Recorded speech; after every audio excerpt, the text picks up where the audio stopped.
닿지 않아도 이미 달아올라 있었다. 그가 가까워질수록 그녀의 숨이 먼저 반응했다. 멈출 수 있었다. 멈추지 않았다. 손이 돌아왔다. 같은 자리로 더 천천히 그녀가 그를 잡았다. 놓지 않겠다는 무게로 빗소리가 깊어지고 방 안의 공기가 완전히 달라진 그 순간 오래 버텨온 것들이 하나씩 안녕하세요. 금빛 우체통입니다. 오늘은 회장 아내와 넘어선 밤 이야기입니다. 구독과 좋아요 그리고 오늘따라 평소보다 더 뜨거운 댓글 하나 부탁드릴게요. 여기선 부끄러워도 돼요. 솔직해도 돼요. 다 들어줄 테니까요. 오디오 드라마 금빛 우체통 오늘 사연 시작합니다. 봄이 끝나가는 5월의 마지막 주 강민재는 창문 너머로 회사 주차장을 내려다보며 넥타이를 고쳐 매었다. 48배 나이가 준 것은 단단한 책임감과 그것을 짓누르는 무거운 피로였다. 20년 넘게 같은 건물을 드나들었지만 그가 서 있는 자리는 늘 같은 높이였다. 과장, 그 두 글자는 어느 순간부터 이름보다 더 자주 불리는 호칭이 되었고 그는 그 호칭 뒤에 자신을 조금씩 숨기는 방법을 익혀왔다. 강 과장, 그 목소리는 어디서나 찾아왔다. 박성훈 회장의 목소리는 낮고 무거웠으며 항상 명령의 형태를 띠었다. 62살의 나이에도 그는 날이 서 있었다. 머리카락이 휘어지고 관자놀이의 주름이 깊어진 것과는 별개로 그의 눈빛만은 여전히 서슬퍼런 칼날 같았다. 강민재는 그 눈빛을 마주할 때마다 자신이 조금씩 작아지는 감각을 느꼈다. 그것은 두려움이라기보다는 오랜 습관처럼 몸에 새겨진 복종의 반사였다. 오후에 우리 집 들러. 사람 하나 모셔서 백화점 좀 다녀와야 해. 내가 가면 귀찮아. 내가 가면 귀찮아. 강민재는 그 말을 속으로 되씹었다. 회장에게 귀찮은 일들은 늘 그에게 돌아왔다. 서류 심부름부터 시작해서 개인적인 선물 구매, 집안의 크고 작은 잡무들. 직함은 과장이었지만 실질적인 업무는 오래전부터 회장의 그림자처럼 그를 따르는 것이었다. 그는 알고 있었다. 이 회사에서 박성훈의 눈밖에 나는 순간 그의 20년이 먼지처럼 사라진다는 것을. 예, 회장님. 그 대답은 이미 입에서 자동으로 흘러나왔다. 뒤에서 그가 느끼는 것이 무엇인지는 중요하지 않았다. 내면 어딘가에서 끓어오르는 것이 있었지만 그것은 늘 그의 표정이 굳어지기 전에 삼켜졌다. 봄바람이 유리창 밖을 스치고 지나갔다. 아무 일도 일어나지 않을 것 같은 평범한 오후였다. 회장의 전원주택은 도심에서 30분쯤 떨어진 조용한 언덕 위에 있었다. 강민재가 차를 세우고 벨을 눌렀을 때 잠시 후 현관문이 열렸다. 그는 박성훈의 아내를 처음 제대로 마주했다. 오지수, 나이는 42이었다. 그것은 나중에 알게 된 사실이었고 처음 그 문 앞에서 마주쳤을 때 강민재는 그녀의 나이를 가늠하지 못했다. 단아한 실루엣과 가볍게 묶인 머리카락, 그리고 흰 블라우스 아래로 흐르는 선. 그녀는 웃고 있었지만 그 웃음 뒤에 무언가가 있었다. 강민재는 그것이 무엇인지 당장은 알 수 없었다. 오셨어요? 강 과장님이시죠? 그녀의 목소리는 낮고 차분했다. 과도하게 반기거나 불편한 기색 없이 마치 오래 기다리던 사람을 맞이하듯 자연스러웠다. 강민재는 고개를 숙이며 예, 모시러 왔습니다라고 대답했다. 철저히 직업적인 어조였다. 그것이 그가 지킬 수 있는 가장 안전한 거리였다. 백화점 안으로 들어서자 오지수는 천천히 걸었다. 강민재는 두 걸음 뒤에서 그녀를 따랐다. 쇼핑백을 받아들고 짧은 질문에 간략히 답하며 그는 자신이 맡은 역할에 충실했다. 그런데 여성복 매장 앞에 서서 옷걸이를 둘러보던 그녀가 갑자기 그에게로 고개를 돌렸다. 과장님, 이 길이감은 어떤가요? 너무 도발적인가요? 질문은 단순했다. 무릎 위로 약간 올라오는 미색 스커트를 들어 보이며 그녀는 눈을 가늘게 뜨고 그를 바라보았다. 강민재는 짧게 대답했다. 사모님이 선택하시는 겁니다. 교과서 같은 대답이었다. 그녀의 눈빛이 잠깐 흔들렸다가 다시 제자리로 돌아왔다. 그것이 실망인지 흥미인지 그는 알 수 없었다. 피팅룸 앞에 서서 기다리는 동안 강민재는 창밖을 바라보았다. 저녁빛이 유리창에 비스듬히 내려앉으면서 백화점 통로를 물들이고 있었다. 그것은 평화로운 풍경이었지만 그의 내면은 어딘지 고요하지 않았다. 정확히 어디가 불편한지 파악하지 못한 채 그는 미세한 긴장을 쥔 채 서 있었다. 커튼이 반쯤 열렸다. 오지수는 옷을 입은 채로 그를 바라보았다. 피팅룸의 조명이 그녀의 옆 윤곽을 부드럽게 감싸고 있었고 반쯤 열린 커튼 사이로 보이는 그녀의 표정에는 무언가 먼 곳을 바라보는 듯한 여운이 있었다. 또 적당이에요. 과장님은 늘 적당, 안정, 무난. 그녀의 목소리가 낮아졌다. 혹시 회장님께도 늘 그런가요? 그것은 단순한 투정이 아니었다. 강민재는 그 순간 등골 어딘가를 파고드는 느낌을 받았다. 회장의 억압 속에서 20년을 숨죽여온 그의 약점을 그녀는 정확하게 찌르고 있었다. 의도한 것인지 아닌지는 알 수 없었다. 다만 그 말이 너무나 정확해서 그는 잠시 무슨 말도 하지 못했다. 죄송합니다. 개인적인 말씀을 드릴 처지가 아니라서요. 그는 다시 거리를 만들었다. 오지수는 그를 바라보다가 천천히 커튼을 닫았다. 강민재는 자신의 심박이 조금 빨라졌다는 사실을 인식하면서 그것을 애써 무시하려 했다. 돌아오는 길, 차 안은 조용했다. 오지수는 창밖을 바라보았고 강민재는 도로에 시선을 고정했다. 어느 지점에서 그녀가 나직이 말했다. 고마워요. 그것뿐이었다. 두 글자였지만 그 안에 담긴 무게가 달랐다. 감사의 형식을 띠고 있었지만 그 밑에 무언가 다른 것이 얹혀 있었다.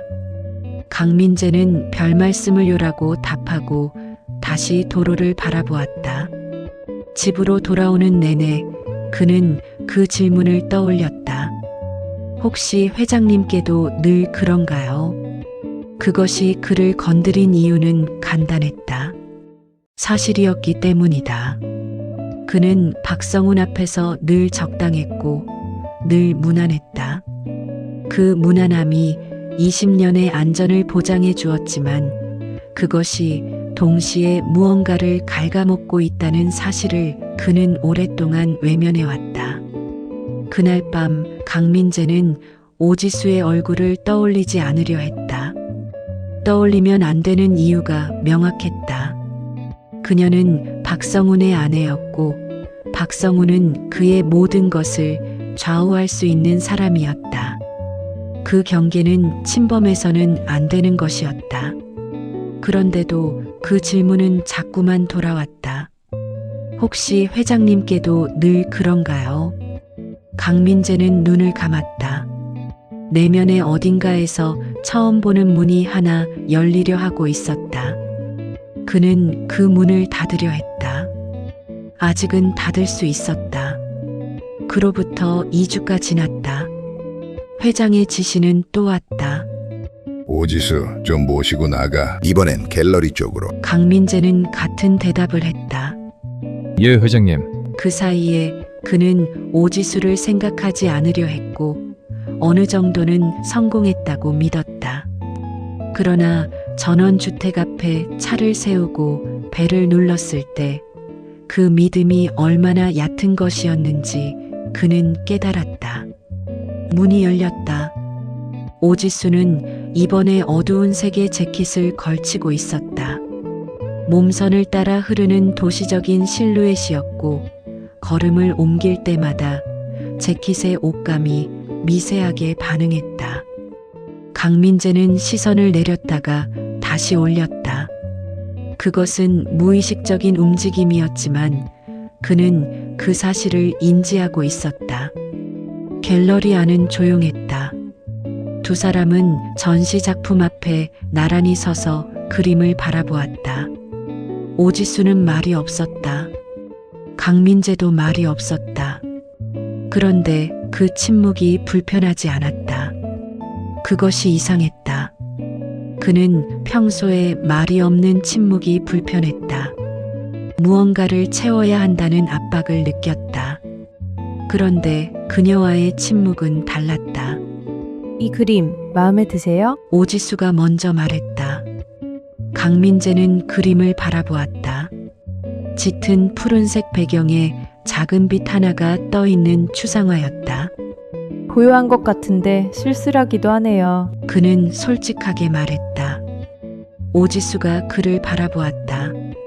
처음으로 그녀가 진짜 무언가를 보는 눈빛으로 그를 쳐다보는 것 같았다. 그렇죠. 저도 그렇게 봤어요. 잠시 후 그녀가 덧붙였다. 과장님은 생각보다 많은 걸 보는 분이네요. 그것은 칭찬이었지만 동시에 관찰이었다. 강민재는 그녀가 자신에게 무언가를 들여다보고 있다는 느낌을 받았다. 불쾌하지 않았다. 그것이 오히려 더 이상했다. 갤러리를 나서면서 빗방울이 떨어지기 시작했다. 오지수가 외투깃을 여미는 순간 강민재는 무의식적으로 우산을 펼쳐 그녀 쪽으로 기울었다. 그녀가 고개를 들어 그를 바라보았다. 그 거리가 가까웠다. 강민재는 그것을 인식하는 순간 한 발 물러섰다. 고맙습니다. 그녀의 눈이 잠깐 웃었다. 강민재는 그 눈빛을 기억하지 않으려 했다. 그날 밤 그는 책상에 앉아 오래도록 멍하니 앉아 있었다. 무언가가 시작되고 있다는 예감이 있었다. 그것이 무엇인지는 알고 있었다. 알고 있기 때문에 더 조심해야 한다는 것도 알았다. 그러나 내면의 어딘가에서 그 예감이 두려움과 함께 이상하게도 기대와 뒤섞이고 있었다. 그는 그 기대를 눌렀다. 아직은 누를 수 있었다. 3주가 지났다. 회장의 지시는 다시 왔다. 이번에는 좀 더 구체적이었다. 오지수가 요즘 외롭다는 것 같아. 가끔 들러서 말동무라도 해줘. 강민재는 그 말을 듣는 순간 등이 굳었다. 말동무. 그 단어가 의미하는 바가 회장이 의도한 것인지 아닌지 그는 확신하지 못했다. 그러나 예, 회장님 이외의 대답을 그는 할 수 없었다. 전원주택을 처음 방문했을 때 오지수는 정원에 있었다. 화분을 들고 있었고 흙이 묻은 장갑을 끼고 있었다. 일상적인 모습이었지만 그녀가 돌아보며 웃었을 때 강민재는 자신이 무언가를 제어하려 한다는 사실을 깨달았다. 그들은 정원 옆 테라스에 앉았다. 그녀가 차를 가져왔다. 대화는 가볍게 시작되었다. 날씨 이야기, 정원 이야기. 그런데 잠시 후 오지수가 말했다. 외롭지 않으세요? 과장님도? 그것은 돌발적인 질문이었다. 강민재는 찻잔을 내려놓으며 대답했다. 직장인은 다 외롭죠. 그것은 회피였다. 오지수는 그것을 알아챘다. 그게 아니라요. 그녀가 천천히 말했다. 사람들 사이에 있는데 아무도 나를 모르는 것 같은 그 외로움이요. 회장님 곁에 있어도 저는 늘 혼자예요. 강민재는 말이 없었다. 그것이 너무 정확했기 때문이었다. 그는 오래 그 말을 안고 있었다. 오지수의 외로움이 그의 외로움과 같은 뿌리에서 오고 있다는 것을 그는 느꼈다. 박성훈이라는 존재 앞에서 그녀는 아내였고 강민재는 부하였다. 그 두 사람이 같은 방향의 외로움을 가지고 있다는 것. 그것이 그를 흔들었다. 저도 비슷합니다. 그것이 그가 말할 수 있는 전부였다. 오지수가 그를 바라보았다. 그 눈빛 안에 무언가 풀리는 것이 있었다. 강민재는 그것을 보면서 자신 안에 어떤 구조물이 미세하게 흔들리는 것을 느꼈다. 그날 이후로 방문이 잦아졌다. 회장의 지시가 없어도 그는 이유를 만들어 전원주택을 들렀다. 서류를 전달하거나 확인할 것이 있다거나. 오지수는 그가 올 때마다 문을 열어주었다. 그 사이에 교환되는 것들은 대부분 말이 없었다. 차 한 잔, 정원 한 바퀴, 그리고 창밖을 바라보는 침묵. 어느 날 오후 강민재는 테라스에 앉아 오지수가 차를 가져오는 것을 기다리면서 문득 생각했다. 이것이 어디로 향하고 있는지 그는 알고 있었다. 알고 있으면서 계속 오고 있었다. 그것이 의미하는 바를 그는 직면하지 않으려 했다. 오지수가 돌아왔다. 그녀가 테이블에 찻잔을 내려놓으면서 잠깐 그의 곁에 섰다. 저녁빛이 그녀의 윤곽을 부드럽게 감쌌다. 강민재는 자신의 시선이 잠깐 그녀에게 머물렀다가 돌아서는 것을 느꼈다. 관찰하고 동요하고 절제하는 그 순서가 이제는 너무나 익숙해져 있었다. 그것이 무엇인지 이제 그는 알고 있었다. 내면의 어딘가에서 처음으로 그 문을 닫지 못하는 순간이 왔다. 6월이 시작되었다. 강민재는 더 자주 전원주택을 찾았다. 그것이 이미 선을 넘고 있다는 것을 알았다. 이유를 만드는 것도, 그 이유를 자신이 믿는 척하는 것도 점점 어색해졌다. 그러나 그는 멈추지 않았다. 오지수는 변하지 않았다. 그녀는 늘 같은 자리에서 그를 맞았다. 때로는 정원에서, 때로는 거실 소파에서, 때로는 주방 테이블에서. 그 공간들이 강민재에게 점차 낯설지 않아졌다. 그것이 그를 더 불안하게 만들었다. 어느 저녁 비가 내렸다. 강민재는 서류를 전달하고 돌아가려다가 오지수가 권하는 저녁을 받아들이고 말았다. 처음이었다. 식탁에 두 사람이 마주 앉았다. 조명이 은은했고 창밖에는 빗소리가 가득했다. 오지수는 많은 이야기를 했다. 어린 시절 이야기, 그림에 대한 관심, 이 집에서 혼자 보낸 시간들. 강민재는 듣는 사람이었다. 그러나 그 듣는 행위가 점점 무언가를 쌓고 있었다. 그녀의 목소리, 그녀의 표정, 그녀가 이야기할 때 손을 움직이는 방식. 그것들이 그의 안에 자리를 잡았다. 식사 후 그들은 거실로 옮겼다. 오지수가 와인을 꺼냈다. 강민재는 거절했어야 했다. 그러나 거절하지 않았다. 와인잔이 채워졌다. 조명 아래 와인의 색이 깊었다. 오지수가 소파 한쪽에 기대어 앉아 그를 바라보았다. 그 눈빛이 평소와 달랐다. 더 가까이 들여다보는 눈빛이었다. 저장님은 회장님이 무섭지 않으세요? 그것은 갑작스러운 질문이었다. 강민재는 잠시 대답을 고르다가 솔직하게 말했다. 무섭죠. 그래서 20년을 버텼는지도 모르겠습니다. 오지수가 조용히 말했다. 저도 무서워요. 근데 더 무서운 건 이렇게 살다가 아무것도 남지 않는 거예요. 그 말이 공기 속에 가라앉았다. 강민재는 그 말의 무게를 느꼈다. 그것은 단순한 불평이 아니었다. 한 사람이 자신의 삶을 바라보며 느끼는 두려움이었다. 그리고 그 두려움이 자신의 두려움과 같다는 것을 그는 알았다. 오지수가 소파에서 일어섰다. 그녀가 창가로 걸어갔다. 비가 내리는 정원을 바라보며 서 있는 그녀의 등선이 조명을 받아 가늘고 조용하게 빛났다. 강민재는 자리에서 일어섰다. 돌아가야 할 것 같습니다. 그는 그렇게 말하면서 코트를 집어들었다. 오지수가 돌아보았다. 그녀의 눈빛 안에 무언가가 무너지는 것이 있었다.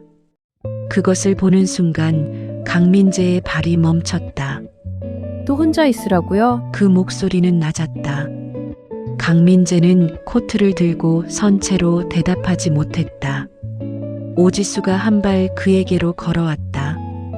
회장님이 제 위치를 지켜주지 않는데 왜 과장님만 그러죠? 그 말은 공격이 아니었다. 그것은 질문이었다. 그리고 그 안에는 오래 묵은 외로움이 있었다. 강민재는 그 외로움을 이미 알고 있었다. 2달 가까이 쌓아온 그 알미, 그의 이성이 세운 벽을 안에서 밀고 있었다. 소연 씨, 이건 잘못된 겁니다. 그는 그녀의 이름이 아닌 이름을 불렀다. 오지수가 그 실수를 알아챘는지는 알 수 없었다. 그녀가 더 가까이 다가왔다. 잘못됐죠. 그녀가 말했다. 근데 너무 외로워요. 그 목소리가 떨렸다. 강민재는 그 떨림을 들었다. 돈과 권력 뒤에 숨겨진 지독한 외로움. 그것이 목소리에 담겨 그에게 건넸다. 그는 자신의 손이 움직이는 것을 나중에야 인식했다. 그녀의 손등 위로 그의 손이 얹혔다. 그것은 위로의 형태였다. 아니면 위로라고 믿고 싶었던 것이었다. 그 다음이 시작이었다. 체온이 전해졌다. 가까워지는 숨결이 느껴졌다. 강민재는 그 순간 멈추어야 한다는 것을 알았다. 그는 멈추었다. 한 발 물러섰다. 오지수가 눈을 떴다. 그들 사이에 공기가 다시 돌아왔다. 죄송합니다. 강민재가 먼저 말했다. 그것은 사과였지만 무엇에 대한 사과인지는 모호했다. 오지수는 잠시 그를 바라보다가 고개를 숙였다. 강민재는 코트를 입고 문을 나섰다. 차 안에서 그는 오랫동안 시동을 켜지 않았다. 빗소리가 지붕을 두드렸다. 손 위에 남은 그녀의 체온이 아직 가시지 않았다. 그는 그 체온을 지우려 했다. 지울 수 없었다. 내면의 어딘가에서 지금 무슨 일이 일어나고 있는지 그는 완벽하게 알고 있었다.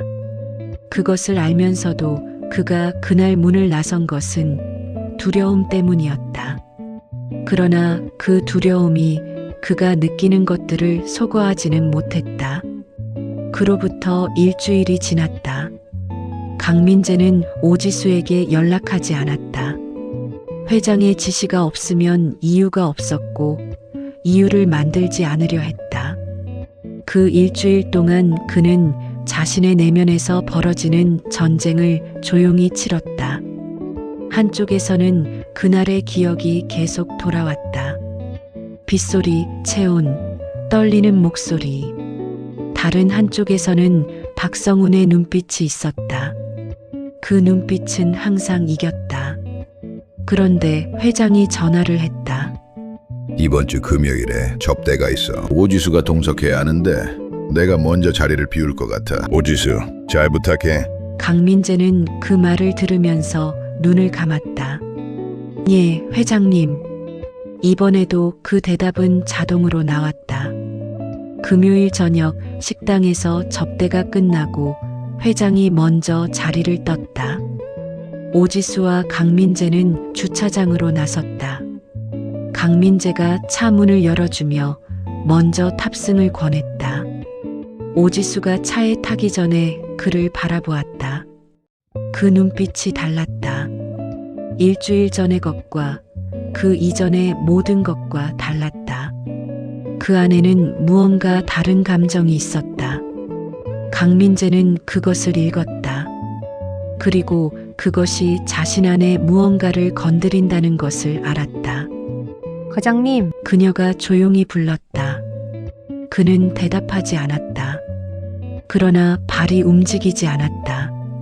그날 밤 강민재는 자신이 어떤 문턱 위에 서 있는지 정확히 알았다. 한쪽은 20년의 안전이었고 다른 한쪽은 알 수 없는 것이었다. 그는 그 문턱 위에서 오래 서 있었다. 문턱을 넘지 않았다. 아직은 넘지 않았다. 그러나 그 안에서 무언가가 이미 결정되고 있었다. 그것이 아직 행동으로 나타나지 않았을 뿐이었다. 7월의 더위가 내려앉기 시작한 어느 오후 강민재는 회사 회의실에서 나오다가 박성훈의 비서에게 메시지를 받았다. 오지수 씨가 연락 주셨다고요. 강민재는 그 짧은 메시지를 3번 읽었다. 그가 전화를 걸었을 때 오지수의 목소리는 차분했다. 아까 집 앞에서 무언가 이상한 것 같아서요. 괜찮으시면 잠깐 와주실 수 있어요? 강민재는 망설였다. 그러나 망설임이 짧았다. 1시간 후 그는 전원주택 앞에 차를 세웠다. 현관문이 열렸다. 오지수가 서 있었다. 그녀의 표정에는 평소와 다른 것이 없었지만 강민재는 무언가 달라진 것을 직감했다. 무엇인지 바로 알 수 없었다. 안으로 들어서자 그녀가 말했다. 사실은 이상한 건 없어요. 강민재가 그녀를 바라보았다. 그냥 보고 싶었어요. 그 말이 거실 안에 가라앉았다. 강민재는 그 말을 듣는 순간 자신의 내부 어딘가에서 오래 잠겨있던 무언가가 미세하게 풀리는 감각을 받았다. 그것은 경고였다. 동시에 그것은 그가 오래 기다리고 있었던 무언가이기도 했다. 저도 같은 마음이었습니다. 그 말은 그가 의도하지 않고 나왔다. 오지수가 눈을 들어 그를 바라보았다. 그 눈빛 안에서 무언가가 확인되었다. 그들은 소파에 앉았다. 차를 마시지 않았다. 이야기를 나누지 않았다. 그냥 같은 공간에 있었다. 그 침묵이 이번에는 이전과 달랐다. 그것은 아무것도 하지 않는 고요가 아니라 무언가가 꽉 차 있는 정지였다. 오지수가 먼저 말했다. 회장님이 아셔도 달라질 게 없을 것 같아요. 저에게는요. 강민재는 그 말의 무게를 느꼈다. 달라질 게 없다는 것이 그녀에게 무엇을 의미하는지 그는 알고 싶었다. 그러나 그것을 묻는 대신 그가 한 것은 그녀 쪽으로 고개를 돌리는 것이었다. 저는 달라집니다. 그가 말했다. 저는 잃을 것이 있습니다. 오지수가 잠시 그를 바라보다가 말했다. 알아요. 그래서 더 미안해요. 그 미안함이 진심이라는 것을 강민재는 알았다. 그리고 그 진심이 그를 더 복잡하게 만들었다. 두려움이 있었다. 그러나 두려움이 전부가 아니었다. 그날 강민재는 다시 집으로 돌아왔다. 아무 일도 일어나지 않았다. 그러나 무언가가 달라져 있었다. 그것은 그가 한 말 때문이었다. 저도 같은 마음이었습니다. 그 고백은 이제 공기 속에 남아 있었다. 돌이킬 수 없었다. 다음 날 회장이 강민재를 불렀다. 저녁 술자리였다. 영 과장, 자네 우리 오지수하고는 잘 지내나? 강민재는 잔을 든 손이 굳는 것을 느꼈다. 심장이 내려앉았다.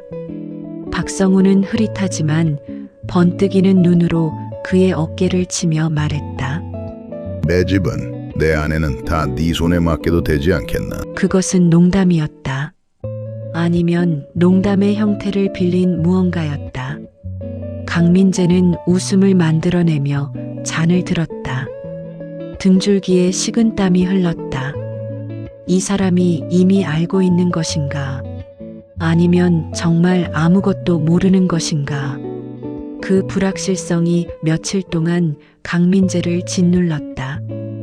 회장의 눈빛이 번뜩이던 순간이 자꾸 돌아왔다. 그는 오지수에게 연락하지 않았다. 그러나 오지수가 먼저 연락했다. 한 번만 만나면 안 되냐는 거 알아요. 그래도 그 문자 한 줄이 강민재를 오래 붙들었다. 그는 여러 번 답장을 썼다가 지웠다. 그리고 마지막에 단 한 문장을 남겼다. 언제요? 그것이 결정이었다. 그는 그것을 알고 있었다. 오지수가 정한 장소는 전원주택이었다. 회장은 이틀간 지방 출장이 예정되어 있었다. 강민재는 그 사실을 알고 있었다. 그것도 알면서 그는 차를 몰았다. 전원주택의 문이 열렸을 때 강민재는 현관에서 잠깐 멈추었다. 이 문을 넘는 것이 무엇을 의미하는지 그는 알고 있었다. 오지수가 그를 바라보았다. 그 눈빛에는 물음도 없고 강요도 없었다. 그저 있었다. 강민재가 안으로 들어섰다. 그들은 거실에 앉았다. 오지수가 차를 끓이는 동안 강민재는 창밖을 바라보았다. 하늘에 구름이 움직였다. 무거운 구름이었다. 오지수가 돌아왔다. 그녀가 테이블에 찻잔을 내려놓고 그의 맞은편에 앉았다. 두 사람 사이에 침묵이 흘렀다. 그 침묵은 이제 말이 필요 없는 종류였다. 두려워요? 오지수가 물었다. 두렵습니다. 강민재가 대답했다. 그런데 멈출 수 있을 것 같지 않습니다. 오지수의 눈가에 무언가가 흔들렸다. 그녀가 자리에서 일어나 그의 곁으로 걸어왔다. 강민재도 일어섰다. 창밖에서 빗소리가 시작되었다. 처음에는 가볍게, 그 다음에는 조금씩 깊어지며 창문이 빗방울을 받으면서 그 위에 물줄기가 흘렀다. 오지수가 그의 앞에 섰다. 두 사람의 거리가 이제는 닿을 수 있는 거리였다. 강민재는 그 거리를 인식하면서 자신의 손이 천천히 움직이는 것을 지켜보았다. 그런데 바로 그 순간 강민재의 휴대폰이 울렸다. 박성훈. 두 사람이 같은 시간에 그 이름을 보았다. 강민재의 손이 굳었다. 오지수가 뒤로 한 발 물러섰다. 강민재가 전화를 받았다. 내가 일정이 당겨졌어. 오늘 저녁에 들어가 오지수한테 좀 전해줘. 그 목소리는 평범했다. 강민재는 예, 회장님이라고 대답했다. 전화가 끊겼다. 오지수를 바라보았다. 그녀의 표정에는 이미 알고 있었다는 체념과 그래도 모든 것을 내려놓지 않겠다는 무언가가 섞여 있었다. 가봐야 하네요. 강민재가 말했다. 오지수가 고개를 끄덕였다. 그가 문을 나서면서 뒤를 돌아보았다. 오지수는 거실 중앙에 서서 그를 바라보았다. 그 모습이 그에게 오래 남았다. 차를 몰면서 강민재는 손을 바라보았다. 아무것도 일어나지 않았다. 그러나 그것이 이제는 아무 의미가 없다는 것을 그는 알았다. 경계는 이미 다른 의미에서 넘겨졌다. 행동이 아닌 곳에서. 회장이 돌아온 다음 날 박성훈이 강민재를 불렀다. 영 과장, 요즘 오지수가 활기차 보이더라. 자네 덕분인가? 그 말이 무엇을 의미하는지 강민재는 분석하지 않았다. 그저 아닙니다. 회장님이라고 답했다. 박성훈이 흡족하게 웃었다. 그 웃음이 오래 강민재의 머릿속을 맴돌았다. 3일 후 오지수에게서 문자가 왔다. 다시 오실 수 있어요? 강민재는 그 문자를 지우지 않았다. 지우는 것이 의미 없다는 것을 알았다. 이번에는 달랐다. 강민재는 이유를 만들지 않았다. 그냥 갔다. 오지수가 문을 열었다. 그녀의 눈빛이 지난번과 달랐다. 더 단단하고 더 직접적이었다. 두 사람은 말없이 거실로 들어갔다. 이번에는 차를 끓이지 않았다. 오지수가 그의 앞에 섰다. 저는 이미 마음을 정했어요. 강민재가 그녀를 바라보았다. 그 눈빛 안에서 그는 오래 기다려온 무언가를 보았다. 그것은 강요가 아니었다. 그것은 오지수 자신의 결정이었다. 저도요. 그가 말했다. 그 말이 끝나고 두 사람 사이의 거리가 사라졌다. 처음에는 그녀의 손끝이 그의 손등을 스쳤다.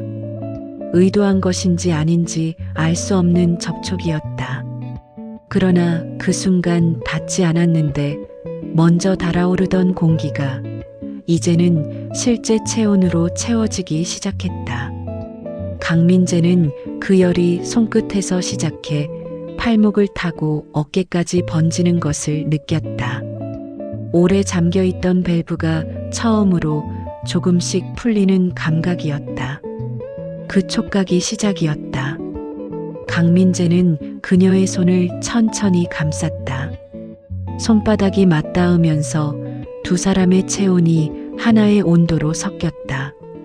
오지수가 그를 바라보았다. 그 눈빛 안에는 두려움도 있었지만 두려움보다 더 밀도 높은 것이 있었다.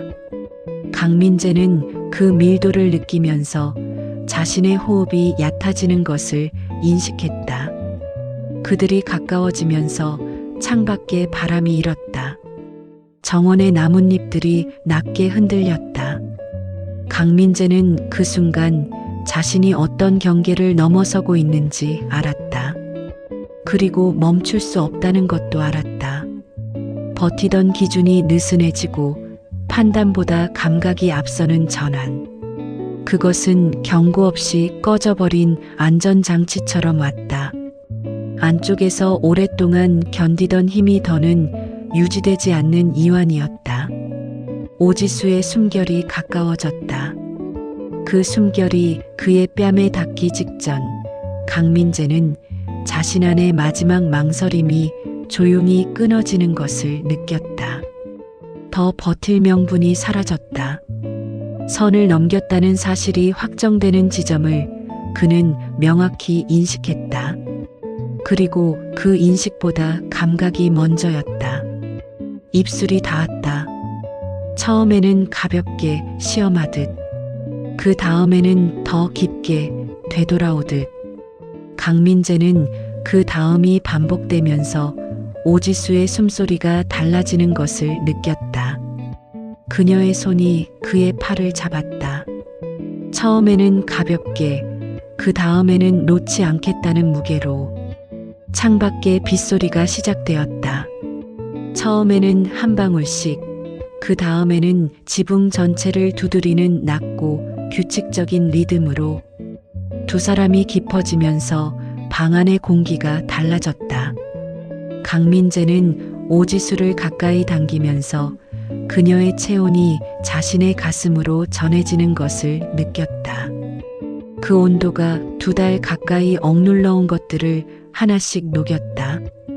오지수는 그의 품 안에서 무언가 내려놓는 순간이 있었다.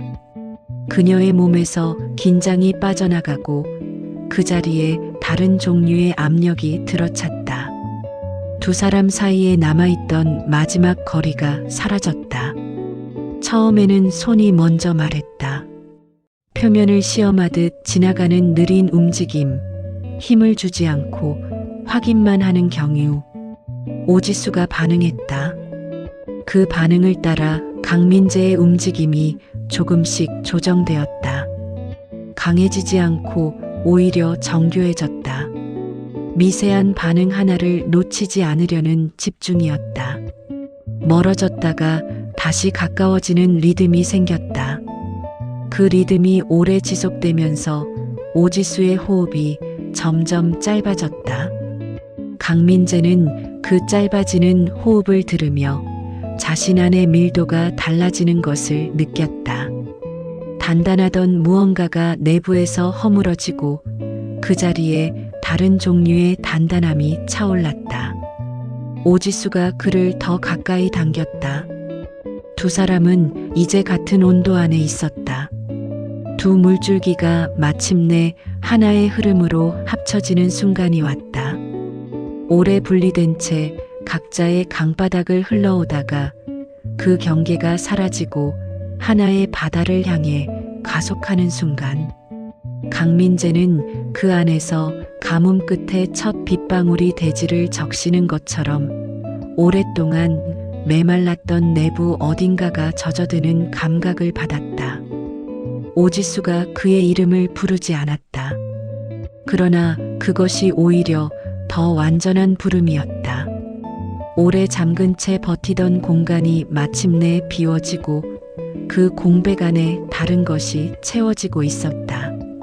빗소리가 깊어졌다. 번개가 먼 하늘을 한번 갈랐다.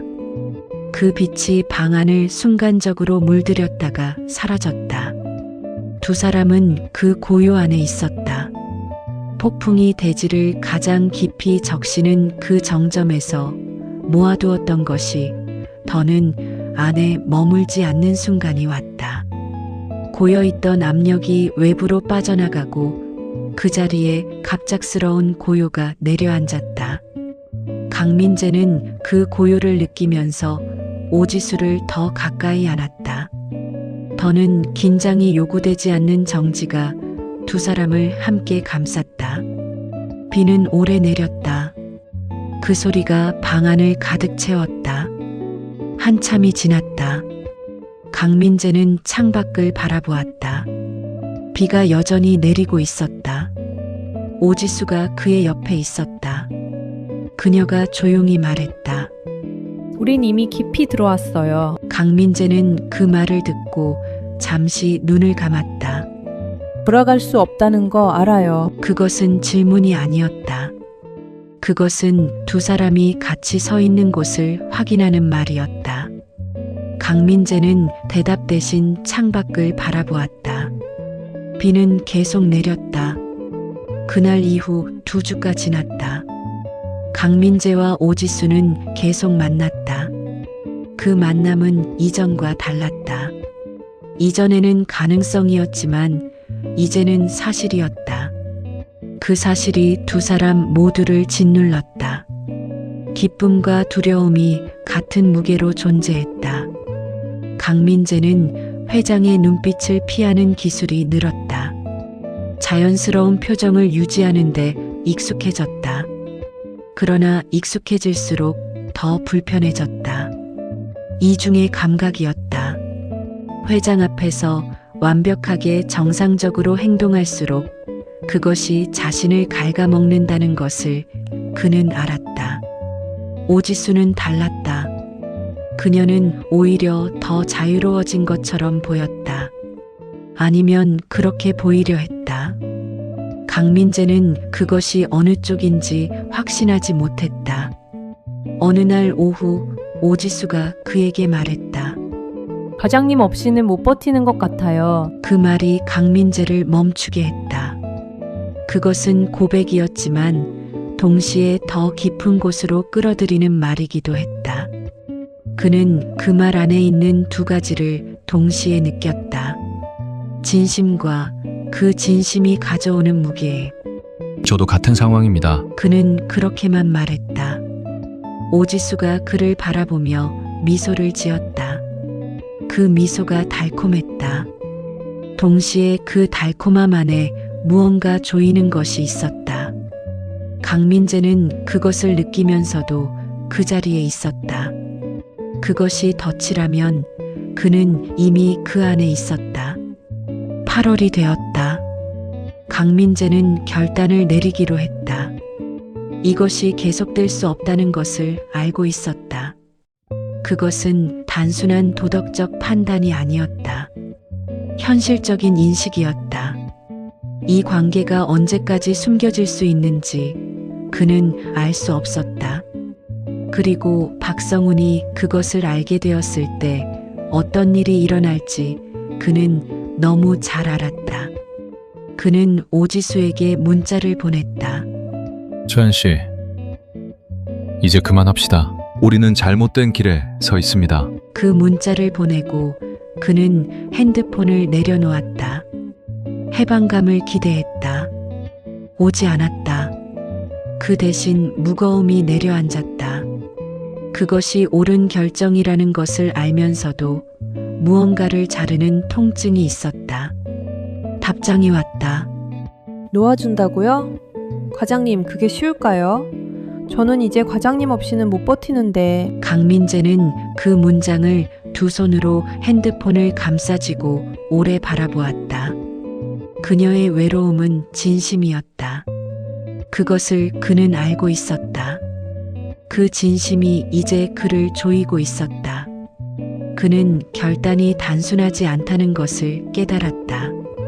자신이 선택한다고 해서 끝이 나는 관계가 아니었다. 오지수가 이것을 폭로하거나 아니면 그 외로움을 안고 무너지거나, 두 경우 모두 강민재에게 돌아오는 결과는 달랐지만 둘 다 그가 원하는 방향이 아니었다.